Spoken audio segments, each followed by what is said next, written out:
दोस्तों आज से कुछ दिन पहले गवर्नमेंट की तरफ से एक स्कीम लॉन्च करी गई थी 18 सितंबर 2024 को, एनपीएस वात्सल्य योजना।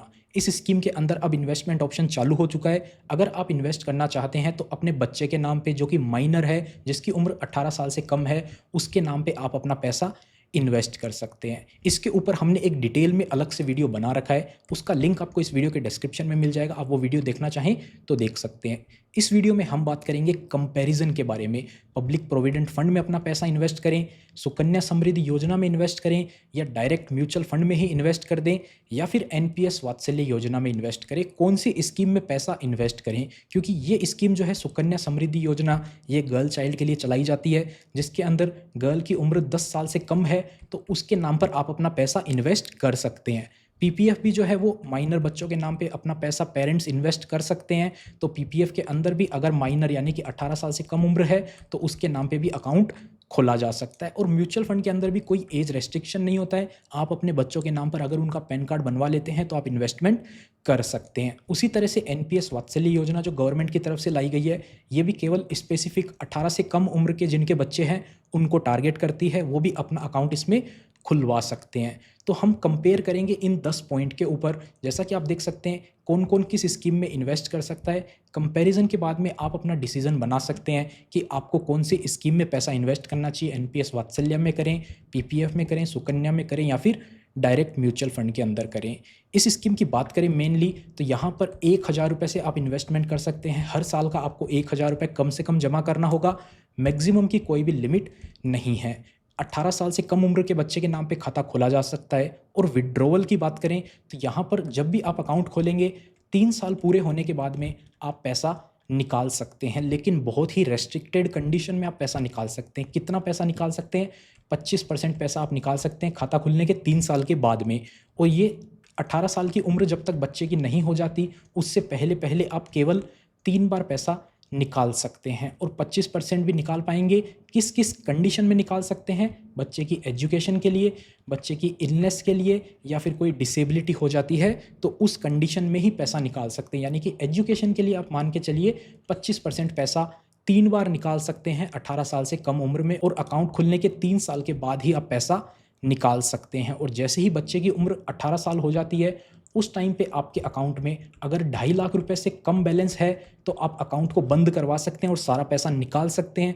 लेकिन अगर आपके अकाउंट में 2.5 लाख रुपए से ज़्यादा है पैसा तो आप पैसा नहीं निकाल पाएंगे। केवल और केवल आप 20% पैसा निकाल सकते हैं अगर 2.5 लाख रुपए से ज़्यादा आपका पैसा पड़ा है तो। और वो जो पैसा 20% निकाल लिया तो ठीक है, नहीं निकाला तो ये पैसा आपका लॉक हो जाएगा। और ये 60 साल की उम्र तक, यानी कि बच्चे की उम्र 60 साल नहीं हो जाती तब तक ये पैसा लॉक पड़ा रहेगा। बाकी ये पीपीएफ और सुकन्या समृद्धि योजना जो है इनमें इतना बड़ा लॉक इन नहीं होता है। यहाँ पर आपको 21 साल के अंदर पैसा मिल जाता है, यहाँ पे आपको 15 साल के अंदर पैसा मिल जाता है। लेकिन इस स्कीम में आपका पैसा काफ़ी लंबे टाइम के लिए ब्लॉक रहने वाला है। तो कंपैरिजन स्टार्ट करें उससे पहले तो दोस्तों हम अक्सर बात करते हैं अलग अलग इन्वेस्टमेंट ऑप्शंस के बारे में, जैसे कि एफडी हो गया, पीपीएफ, बैंक के अलग अलग इन्वेस्टमेंट प्लान और भी बहुत कुछ। पर इन सब चीज़ों के अलावा और भी इन्वेस्टमेंट प्लान होते हैं जो आपको कम समय में हाई रिटर्न देते हैं। जी हाँ, मैं बात कर रहा हूँ ट्रेडिंग की। आप यहाँ स्टॉक्स में, म्यूचुअल फंड एक्सेट्रा में इन्वेस्ट कर सकते हैं जो आपको एक अच्छा ग्रोथ पोटेंशियल दिखाता है। जब भी मार्केट में इन्फ्लेशन देखने को मिलता है ऑलमोस्ट सारे सेक्टर अफेक्ट होते हैं, स्टॉक्स भी डाउन होते हैं। लेकिन इसके बाद भी देखा गया है कि हमेशा से स्टॉक इन्फ्लेशन को बहुत हद से बीट कर पाता है। लोगों की परचेजिंग पावर मेंटेन रह पाती है। जब भी आप किसी पर्टिकुलर सेक्टर या कंपनी को चुनते हैं, जब भी उस सेक्टर या कंपनी का प्रॉफिट हाई होता है तो आपकी प्रॉफिटेबिलिटी भी बढ़ जाती है। आज के दौर में सिर्फ पैसा कमाना ही इम्पोर्टेंट नहीं है, पैसे को कैसे बचाना है और उसको कैसे डबल बनाना है ये इम्पोर्टेंट है, ताकि आपकी फाइनेंशियल हेल्थ हमेशा अच्छी रहे। लेकिन ट्रेडिंग के अपने रिस्क फैक्टर भी होते हैं, ये अपने प्रोज और कॉन्स के साथ आता है। तो कुछ भी स्टार्ट करने से पहले एक प्रॉपर स्ट्रेटजी बनाना बहुत ही ज़्यादा इंपॉर्टेंट होता है। But at the same time internet पर इतनी सारी इन्फॉर्मेशन है कि भरोसा करना ही मुश्किल है। किसी भी बात पर ट्रस्ट तभी बिल्ड करना जब आप उसको अच्छे से समझ जाएं, आप उसकी पूरी जानकारी ले लें, उसके पूरे मार्केट को समझ लें। तो मैं ऐसे ही ढूंढ रहा था कोई ऐसा प्लेटफॉर्म हो जहाँ अच्छे रिकमेंडेशन मिलते हों। और मुझे पता चला लेमन के बारे में। मुझे पर्सनली पर्सनली इनका प्लेटफॉर्म अच्छा लगा क्योंकि यहाँ आपको कई सारे फीचर्स देखने को मिलते हैं। सबसे पहले बात करें अगर यूज़र इंटरफेस की, तो वो बहुत ईजी है, मतलब अननेसेसरी टाइम ही वेस्ट नहीं होगा ये समझने में कि प्लेटफॉर्म को यूज़ कैसे करना है। और यहाँ सबसे बड़ी टेंशन जो लोगों को होती है ब्रोकरेज वगैरह को लेके, वो है ही नहीं।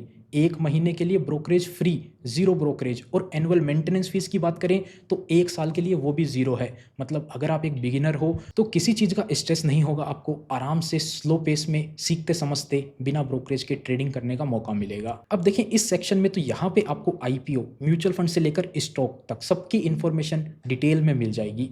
आपको जिसमें भी इन्वेस्ट करना है उसकी डिटेल यहाँ से देख लीजिए, फिर आराम से डिसाइड कर सकते हैं कि कौन सा आपके प्रोफाइल के लिए सूटेबल है और आपके फाइनेंशियल गोल के हिसाब से काम आएगा। और पर्सनली मुझे ये फीचर काफ़ी अच्छा लगा, स्टॉक्स को सेलेक्ट कैसे करना है, कब बाय करना है और कब सेल करना है, ये सब कुछ यहाँ पता चल जाएगा आपको। और ट्रेडिंग में यही 3 मूवमेंट सबसे इंपॉर्टेंट होते हैं। अगर ये तीनों डिसीजन आपने सही समय पर सही तरीके से लिए ना, तो फिर समझिए आधे से ज़्यादा काम सॉर्टेड है। यहाँ आपको इन तीनों के लिए रिकमेंडेशन मिलती है। ये सेक्शन में आप देखेंगे स्टॉक लिस्ट का, यहाँ पे जैसे कि आप देखेंगे इको फ्रेंडली ईवी सेक्टर में, तो यहाँ आपको हिंडल्को, आईओसी, महिंद्रा एंड महिंद्रा, यहाँ आप चार्ट के मैट्रिक्स से ट्रेंडिंग स्टॉक का पता लगा सकते हैं। मार्केट में कौन सा स्टॉक अच्छा परफॉर्म कर रहा है, कौन सा नहीं, सबकी डिटेल यहाँ दी हुई है। ये रिकमेंडेशन भी बहुत यूज़फुल होती है, स्पेशली तब जब आप एक बिगिनर हो और आपको उतनी समझ नहीं है, आप मार्केट में टाइम नहीं दे पाते 9 to 5 जॉब के कारण, या ज़्यादा समय नहीं है रिसर्च वगैरह करने का। प्लेटफॉर्म के इस सेक्शन में आपको सेक्टर्स की जानकारी मिल जाएगी। यहाँ पर आप देखेंगे लिस्ट मिल जाएगी सेक्टर्स की।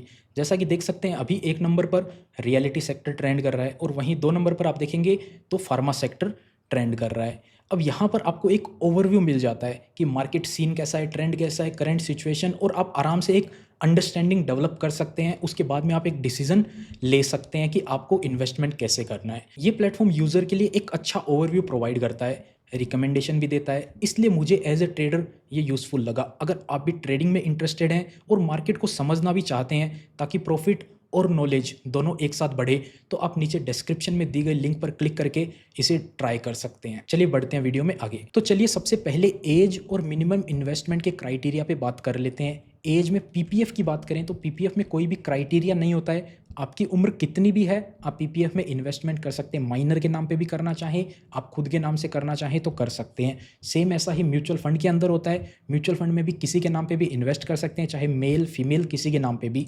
सुकन्या समृद्धि योजना के अंदर केवल और केवल गर्ल चाइल्ड के नाम पे ही इन्वेस्टमेंट किया जा सकता है और उसकी उम्र भी 10 साल से कम होनी चाहिए। 10 साल से बड़ी उम्र के लड़की के नाम पे पैसा इन्वेस्ट नहीं किया जा सकता है। एनपीएस वात्सल्य योजना की बात करें तो यहाँ पर भी 18 साल से कम बच्चों के नाम पे ही इन्वेस्ट किया जा सकता है। 18 साल से बाद में इन्वेस्ट नहीं किया जा सकता। मिनिमम इन्वेस्टमेंट की बात करें तो अब देखिए यहाँ पर कोई स्कीम में 100, 250, 500, 1000 रुपये होगा तो इससे कोई ज़्यादा फर्क पड़ता नहीं है।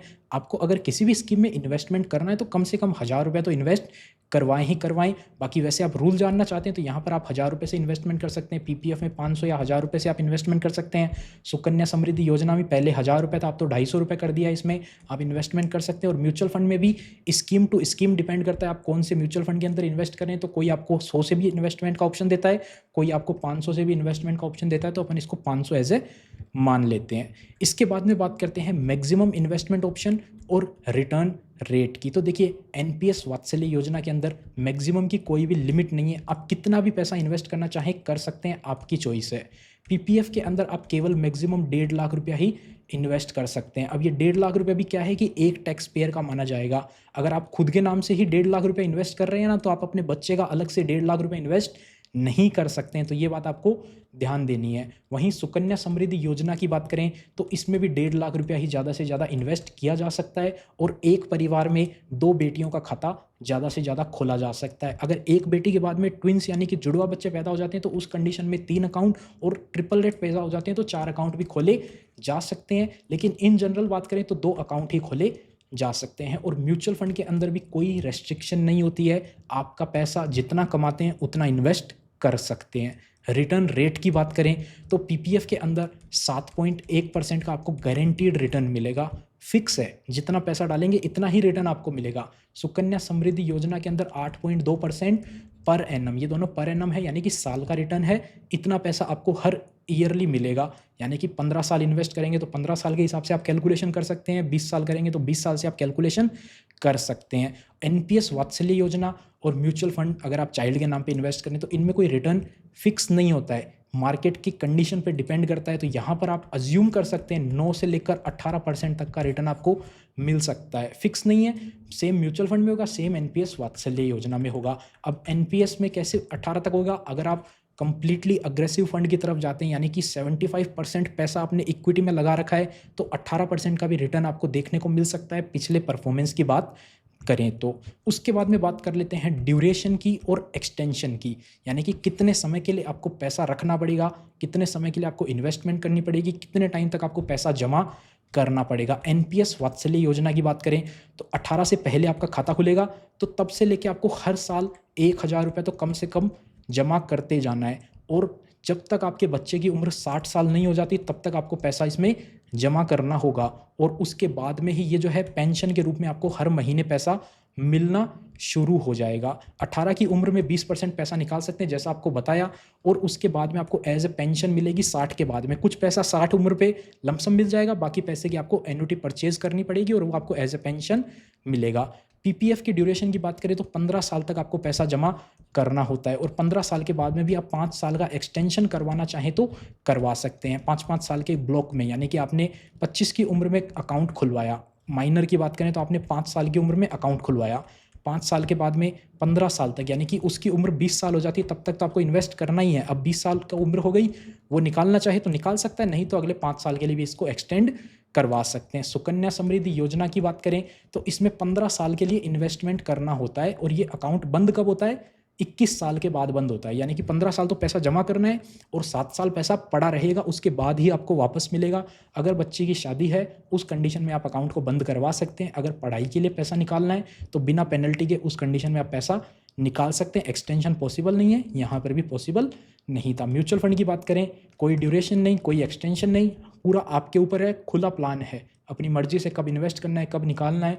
हाँ, कुछ कंडीशन कुछ रेस्ट्रिक्शन होती है, 1 से 3 साल का लॉक इन होता है कुछ कुछ फंड के अंदर। अगर आप टैक्स सेविंग पर्पज से इन्वेस्ट कर रहे हैं तो 3 साल का आपको लॉक इन रखना पड़ेगा, तो वो चीज़ें आपको देख लेनी है। बाकी 3 साल के बाद में आप पैसा निकालना चाहें बिना पेनल्टी के भी अपना पैसा निकाल सकते हैं। अगर 1 साल से भी पहले निकालना चाहें ना तो निकाल सकते हैं, उसमें कोई पेनल्टी लग जाती है बस, बाकी कुछ ज़्यादा नुकसान नहीं होता है। उसके बाद बात करें मार्केट रिस्क की और टैक्स बेनिफिट की, तो मार्केट रिस्क जैसा कि आपको पता है पीपीएफ पूरी तरह से सेफ है, सुकन्या समृद्धि योजना पूरी तरह से सेफ है। सेफ मतलब यहाँ पे आपका जो पैसा है वो इक्विटी रिस्क को इन्वॉल्व नहीं करता है, पूरा पैसा गवर्नमेंट के पास सेफ कैटेगरी में इन्वेस्ट किया जाता है। आपको 100% गारंटीड रिटर्न मिलेगा जो आपको बताया गया था। एनपीएस वात्सल्य और म्यूचुअल फंड के अंदर ऐसा कोई गारंटीड नहीं होता है, पूरा का पूरा पैसा आपका मार्केट रिस्क पे डिपेंड करता है। अगर आपने 100% पैसा डेट कैटेगरी में लगा दिया तो आप अज्यूम कर सकते हैं कि आपको 7 या 8 या 9% तक का पैसा जो है वो गारंटीड रूप से रिटर्न मिलेगा। लेकिन इक्विटी कैटेगरी में अगर आपका पैसा गया है तो उसमें कोई भी गारंटी नहीं है, मार्केट रिस्क उसमें इन्वॉल्व होता है। मार्केट रिस्क इन्वॉल्व है तो आपको रिटर्न भी अच्छा मिलता है, जैसे कि आपको बताया 9 से 18% तक का रिटर्न आपको मिल सकता है। सेम इन म्यूचुअल फंड के अंदर भी होता है, क्योंकि एनपीएस का जो पैसा है वो म्यूचुअल फंड में ही इन्वेस्ट होता है। टैक्स बेनिफिट और 80C की बात करें तो यहाँ पर आपको एज सच कोई भी बेनिफिट नहीं मिलता है वात्सल्य योजना में। जब ये अकाउंट एनपीएस टीयर 1 में कन्वर्ट हो जाता है उसके बाद में आपको 80CCD 1B का यानी कि आपको 50,000 की डिडक्शन मिलती है। सेक्शन 80CCD 1B यानी कि 80C के एडिशनल आपको 2 लाख रुपये आप ओवरऑल काउंट करें तो मिल जाती है। 80C का बेनिफिट जो है इसमें भी मिलता है, इसमें भी मिलता है, इसमें ही मिलता है। यानी कि आप ELSS फंड में आप इन्वेस्ट करते हैं तो आपको 80C का बेनिफिट म्यूचुअल फंड में ही मिलेगा। सुकन्या समृद्धि योजना में भी आपको 1.5 लाख रुपए का इन्वेस्टमेंट मिलता है डिडक्शन, पीपीएफ में भी आपको 1.5 लाख का डिडक्शन मिल जाता है। अब ये अलग अलग नहीं है, अगर आपने 1.5 लाख रुपया पीपीएफ में ही इन्वेस्ट कर दिया तो आपको ओवरऑल 80C का बेनिफिट 1.5 लाख ही मिलेगा। ऐसा नहीं आप तीनों स्कीम में अलग अलग कर रहे हैं और 4.5 लाख का बेनिफिट सोचें, ऐसा नहीं होता है। और बाकी टैक्स की बात करें तो यहाँ पर आपका जो पैसा है ना वो ई कैटेगरी में आता है। इन दोनों के अंदर ई मतलब एग्जेम्प्ट एग्जेम्प्ट एग्जेम्प्ट। आप जो इन्वेस्टमेंट कर रहे हैं उसकी आपको डिडक्शन मिल गई 1.5 लाख रुपए की। उसके अलावा जो टैक्स आप यहाँ पर से इंटरेस्ट कमाएंगे उस पर भी कोई टैक्स नहीं है। जो मैच्योरिटी पे पैसा मिलेगा वो भी टैक्स फ्री है, कोई TDS नहीं कटता है। तो ये बेनिफिट आपको पीपीएफ और सुकन्या समृद्धि योजना में मिल जाते हैं, म्यूचुअल फंड और एनपीएस में नहीं मिलते हैं। अब बात करते हैं लास्ट के 2 ऑप्शन सेफ्टी की, और क्या एनआरआई अकाउंट खुलवा सकते हैं या फिर नहीं। तो देखिए, सेफ्टी में गवर्नमेंट ऑफ इंडिया के पास में आपका पैसा जाता है, पीपीएफ का, सुकन्या समृद्धि योजना का भी। यहाँ पर भी देखें, वैसे बात करें तो पीएफआरडीए इसको रेगुलेट करता है। ऐसा नहीं कि आपका पैसा कोई कंपनी लेकर भाग जाएगी, तो वैसा नहीं है। हाँ, मार्केट रिस्क आपको इसमें ज़रूर देखने को मिलता है, मार्केट रिस्क है। अब मार्केट रिस्क के कारण आपका पैसा ऊपर नीचे फ्लक्चुएट हो सकता है, लेकिन ऐसा नहीं है कि कोई कंपनी आपका पैसा लेके ही एकदम से भाग जाए। हाँ, आपके म्यूचुअल फंड यानी कि आपके जो पेंशन फंड वाला हाउस है, उसने अलग अलग 100 कंपनियों में पैसा इन्वेस्ट कर रखा है आगे। अब उन 100 में से कोई 1-2 कंपनी डूब ही जाती है पूरी तरह से, लेकिन बाकी जो कंपनी है वो अच्छा परफॉर्म करेगी, तो उस कंडीशन से आपको देखा जाए तो रिटर्न जो है वो पॉजिटिव में ही रहने वाला है, क्योंकि इतने लंबे समय की बात हो रही है यहाँ पर। म्यूचुअल फंड के अंदर भी सेम ऐसा ही होता है एनपीएस की तरह, लेकिन गवर्नमेंट की सेफ्टी आपको यहाँ पर नहीं मिलती है। एनआरआई के अकाउंट खुलवा सकते हैं, तो एनपीएस वात्सल्य में एनआरआई का खाता खोला जा सकता है, पीपीएफ में नहीं खोला जा सकता, सुकन्या समृद्धि योजना में भी नहीं खोला जा सकता, और म्यूचुअल फंड में भी इन्वेस्टमेंट किया जा सकता है एक एनआरआई की तरफ से। तो दोस्तों, इस वीडियो में इतना ही था। उम्मीद करते हैं आपको कंपैरिजन समझ में आ गया होगा। अब मेन ऑब्जेक्टिव की बात करें तो एनपीएस वात्सल्य योजना एक इन्वेस्टमेंट ऑप्शन नहीं है, ये पेंशन फंड का ऑप्शन है, रिटायरमेंट प्लानिंग का ऑप्शन है। पीपीएफ तो आपके लिए क्या है कि एक ऑप्शन है, आप अपने बच्चे के नाम पे अकाउंट खुलवा दो, जैसे ही वो मेजर होगा, 18, 20, 22 साल का होगा, पैसा आपको मिल जाएगा। अब उस पैसे का आपको क्या करना है, वो आपके पास ऑप्शन है। आप उसको बच्चे की पढ़ाई में लगाना चाहते हैं, उसकी हेल्थ पे कोई बीमारी वगैरह में खर्च करना चाहते हैं, या फिर एजुकेशन, फॉरेन टूर, जो बिजनेस सेटअप करना है, वो आपके ऊपर डिपेंड करता है पूरी तरह से पीपीएफ का ऑब्जेक्टिव। सुकन्या समृद्धि योजना का ऑब्जेक्टिव होता है जिस भी बच्चे के नाम पे इन्वेस्ट कर रहा है उसकी शादी के लिए वो पैसा इकट्ठा करना, या फिर उसकी हायर एजुकेशन के लिए पैसा इकट्ठा करना। अब बच्ची की उम्र 21 साल हो जाती है, उस टाइम पे उसके पास पैसा आएगा। अब उनकी मर्जी है उस पैसे को हायर एजुकेशन में लगाना चाहे, शादी में लगाना चाहे, या किसी और पर्पस से भी यूज़ करना चाहे। लेकिन एनपीएस वात्सल्य योजना में आपके पास केवल और केवल एक ही ऑप्शन है, उसको पेंशन के रूप में यूज़ करना है। 60 साल की उम्र के बाद में एज ए पेंशन आपको मिलेगी, आपके बच्चे को मिलेगी, जिसके नाम पे आप अभी इन्वेस्ट करेंगे। तो ये आपको इन्वेस्टमेंट पीरियड जो है ना, यहाँ पर 40 साल से भी ज़्यादा के लिए आपका पैसा लॉक हो जाता है। तो सोच समझ के अपने हिसाब से इन्वेस्ट करें। और म्यूचुअल फंड में और आईपीओ में, शेयर मार्केट में इन्वेस्टिंग ट्रेडिंग के लिए नीचे डिस्क्रिप्शन में आपको लेमन का लिंक दे दिया है, क्लिक करके ज़रूर से अपना ट्रेडिंग और डीमैट अकाउंट ओपन करें।